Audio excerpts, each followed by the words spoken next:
வணக்கம்.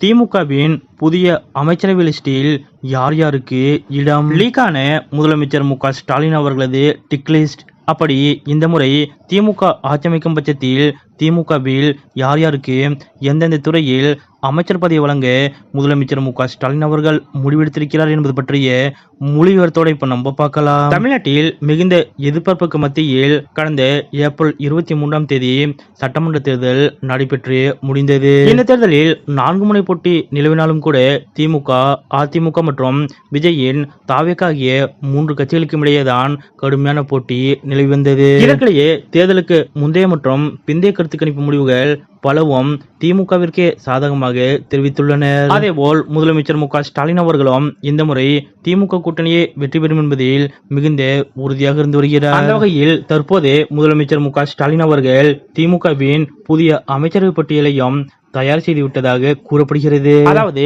தேர்தல் முடிந்த கையோடு ஓய்வெடுப்பதற்காக கொடைக்கானல் பயணம் மேற்கொண்ட முதலமைச்சர் மு க ஸ்டாலின் அவர்கள் கொடைக்கானலில் இருந்தவாறே புதிய திமுகவின் அமைச்சரவை பட்டியலை தயார் செய்து விட்டதாக தகவல் வெளியாகியுள்ளது. அதன்படி இந்த முறை முதலமைச்சர் மு க ஸ்டாலின் அவர்கள் தனது அமைச்சரவையை முற்றிலும் புதுப்பொலிவுடன் மாற்றியிருப்பதாக கூறப்படுகிறது. குறிப்பாக அதிமுகவிலிருந்து விலகி அண்மையில் திமுகவில் இணைந்த முன்னாள் முதலமைச்சர் ஓ பன்னீர்செல்வம் அவர்கள் போடிநாயக்கனூர் தொகுதியில் திமுக வேட்பாளராக களமிறங்கினார். மூத்த அரசியல்வாதியான ஓபிஎஸ்ஸின் அனுபவத்தை பயன்படுத்திக் கொள்ளும் வகையில் அவருக்கு தமிழக சட்டமன்ற சபாநாயகர் பதவி வழங்க முதலமைச்சர் மு க ஸ்டாலின் அவர்கள் முடிவெடுத்திருப்பதாக கூறப்படுகிறது. அதேபோல் கோவை தெற்கு தொகுதியில் கடும் போட்டியை சந்தித்த முன்னாள் அமைச்சர் செந்தில் பாலாஜி மீண்டும் அமைச்சரவையில் இடம்பெறுவது கிட்டத்தட்ட உறுதி என்று கூறப்படுகிறது. மேலும் அனுபவம் மற்றும் இளமை துடிப்பு ஆகியவற்றை இணைக்கும் வகையில் சில மூத்த தலைவர்கள் மற்றும் புதியவர்களுக்கு அமைச்சரவையில் இடமளிக்க முதலமைச்சர் மு க ஸ்டாலின் அவர்கள் முடிவு செய்துள்ளார். அந்த வகையில் அதிமுகவிலிருந்து விலகி திமுகவில் இணைந்த வைத்திலிங்கத்திற்கு டெல்டா மாவட்ட பிரதிநிதித்துவமாக அமைச்சரவையில் இடமளிக்கப்பட இருப்பதாக கூறப்படுகிறது.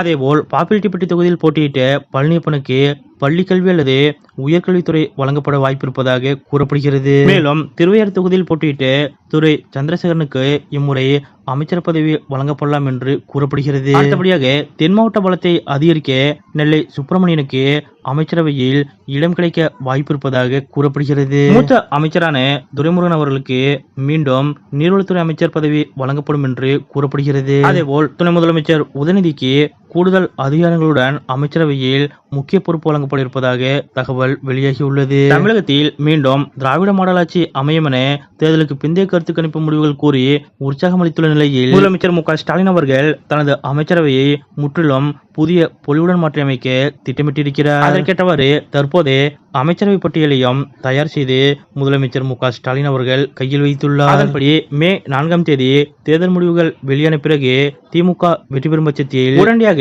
திமுகவின் புதிய அமைச்சரவை பட்டியல் வெளியாகும் என்று எதிர்பார்க்கப்படுகிறது. திமுகவின் புதிய அமைச்சரவை பட்டியலை முதலமைச்சர் மு க ஸ்டாலின் அவர்கள் தயாரித்து வைத்துள்ள நிலையில் திமுகவில் இணைந்த முன்னாள் முதலமைச்சர் ஓபிஎஸ்க்கு இந்த முறை சபாநாயகர் பதவி வழங்க முதலமைச்சர் மு க ஸ்டாலின் அவர்கள் முடிவெடுத்திருப்பதாக கூறப்படுவது பற்றிய உங்களுடைய கருத்துக்கள் என்ன அப்படிங்கிறத மறக்காம கமெண்ட்ல குறிப்பிடுங்க.